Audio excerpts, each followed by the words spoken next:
কয়জন? 6 জন। আচ্ছা, auto driver সহকারে 7 জন। কি হয়েছিল? আমি কই জানতাম না, আমি তো বলিনি কই জানতাম বাইকে না বাড়ি আমরা সাইকেলে আসলাম, বাড়িতে বানাইছিলাম। তো আপনারা কোন জায়গাতে যেতেছিলেন? আমি নয়াঘাট। আপনারা সবাই কোন জায়গার বাড়ি? একজনের বাড়ি শালগুড়া, 3 জনের বাড়ি শালগুড়া, আর 3 জন আইছি ভালো টানতে। তো সবাই মানে করিয়ামরা যাবেন সেবাতে? অটো কোন জায়গাতে নিয়েছেন? আমরা ওটা আনছি পালাটা আনছি। পাটনা থেকে। এখন মানে সবাই অসুস্থ হয়েছেন না? হ্যাঁ। সবাই আহত হয়েছেন? হ্যাঁ। কি নাম আপনার? বাসন্তী দেব। আর বাকিটার নাম কি জানেননি? কার নাম? বাকিরা যারা অ্যাক্সিডেন্ট? একজনের নাম রানী দাস, আমার স্বামীর নাম হচ্ছে কৃষ্ণকান্ত দেবনাথ, দুলাল দেবনাথ, উষা দেবনাথ, আর একজনের নাম জানি কি তা।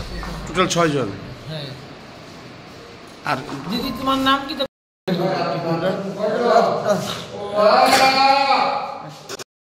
7 জন পেশেন্টকে ফায়ার সার্ভিস নিয়ে আসে বাগমা থেকে।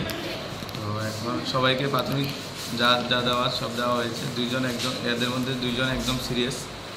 2 জন নাম হচ্ছে দিলীপ দেবনাথ, 57 ইয়ার মেয়ে, মাথাতে প্রচণ্ড আঘাত লেগেছে, তো তাকে জীবিত রেফার করেছি। আরেকজন হচ্ছে স্বপন ধর, 60 ইয়ার্স মেয়ে, ওনাকেও আমরা প্রাথমিক চিকিৎসা দিয়ে জীবিত রেফার করেছি।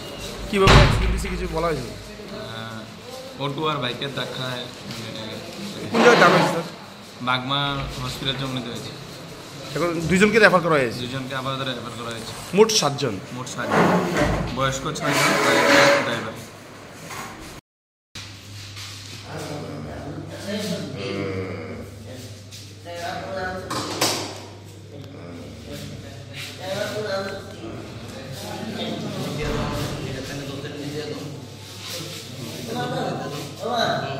নিচে